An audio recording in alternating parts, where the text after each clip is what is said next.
In the emerald embrace of rolling hills, where ancient oaks whispered secrets to the wind, lived a boy named Ethan and his horse, Spirit.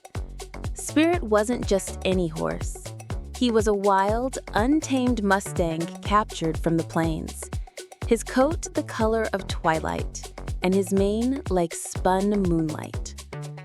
Ethan, a quiet and contemplative child with eyes the color of the summer sky, was the only one who could truly gentle him. Others had tried, but Spirit, fierce and independent, had resisted. Yet with Ethan, there was an unspoken understanding, a bond forged not of dominance, but of mutual respect and burgeoning affection. From the moment Ethan, then just 10, first laid eyes on the skittish colt, he felt an undeniable pull. He spent hours in the paddock, speaking softly, offering sweet apples, and simply sitting, allowing Spirit to approach on his own terms. Slowly, painstakingly, the wildness in Spirit's eyes began to soften, replaced by a deep, intelligent curiosity. Soon, Ethan could touch him, then bridle him, and finally ride him. Their rides were less about command and more about communion. Spirit seemed to know Ethan's thoughts, anticipating turns, speeding up or slowing down with an instinctual grace that left onlookers marveling. Years flowed like the river that wound through their valley. Ethan grew into a strong, capable young man, and Spirit, a magnificent stallion, was his constant companion. They explored every hidden trail, every sun-dappled glade, and every challenging ascent of the nearby mountains. Spirit had saved Ethan from a coiled snake, had carried him through a flash flood, and once, when Ethan had fallen ill deep in the woods, Spirit had raced home to fetch help, whinnying urgently at the stable door until someone understood his distress. Each incident cemented their bond, proving Spirit's unwavering devotion. One autumn, a harsh, unexpected blizzard swept down from the peaks, trapping many travelers and leaving the remote mountain paths treacherous. Ethan, known for his navigational skills, had volunteered to help a distant neighbor whose livestock were stranded. Spirit, of course, was with him. The snow fell thick and fast, turning the familiar landscape into a blinding white canvas. As dusk approached, the wind howled like a hungry wolf, and visibility dropped to almost zero. Ethan, usually unerring, lost his bearings. He urged Spirit on, but the horse seemed hesitant, pawing at the deep snow, his ears swiveling nervously. Suddenly, with a sickening crack, the ground beneath Spirit's front hooves gave way. They plunged into a hidden crevice, not a deep chasm, but enough to trap Spirit's leg firmly between two boulders. Ethan was thrown clear, landing hard in a snowdrift. He scrambled up, his heart in his throat.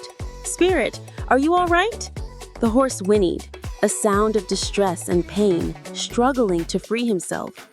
Ethan rushed to him, trying desperately to pry the rocks apart, but they were too heavy, too deeply set. Night descended, bringing with it a brutal cold that gnawed at their bones. Ethan knew they couldn't stay there. He made a painful decision.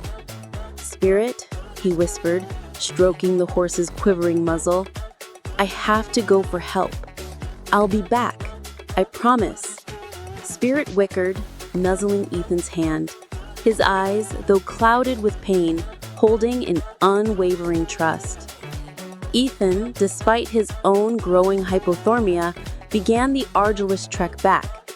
But the blizzard intensified, and the cold soon began to claim him. His legs grew heavy, his mind hazy.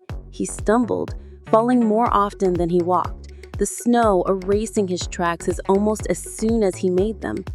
He knew, with a chilling certainty, that he wouldn't make it much further. He collapsed, drifting into a semi-conscious state, the icy embrace of the snow pulling him down. Back at the crevice, Spirit thrashed, his powerful muscles straining against the rock that held him. The pain was immense, but a deeper instinct, a desperate loyalty, fueled his efforts. He sensed Ethan's fading presence, the growing distance. With a final, agonizing surge, he twisted his body, and with a terrible tearing sound, his leg came free. He collapsed, gasping, his leg badly injured, but he was free. Ignoring the searing pain, Spirit dragged himself out of the crevice. He sniffed the air, searching for Ethan's scent, then began to limp painfully, slowly, in the direction his friend had gone. He followed the faintest trace, the almost imperceptible disturbance in the fresh snow, his injured leg protesting with every step. He whinnied, a soft, urgent sound, hoping for a response. He found Ethan huddled in a snowdrift, barely conscious. Spirit nudged him with his head, whinnying louder, a plea. Ethan stirred, his eyes fluttering open to see Spirit's concerned face above him. "Spirit, you came back," he mumbled, weakly reaching out a hand. Spirit carefully maneuvered himself, lowering his body as much as he could, and nudged Ethan to his back. With immense effort, Ethan managed to pull himself onto Spirit's broad back, clutching the stallion's mane. Then he began the slow, agonizing journey back towards home, carrying his precious burden. Every step was a testament to his unbreakable will and his profound love for the boy he considered his own. When the search party, organized by Ethan's frantic parents, finally found them, they were a ghostly sight.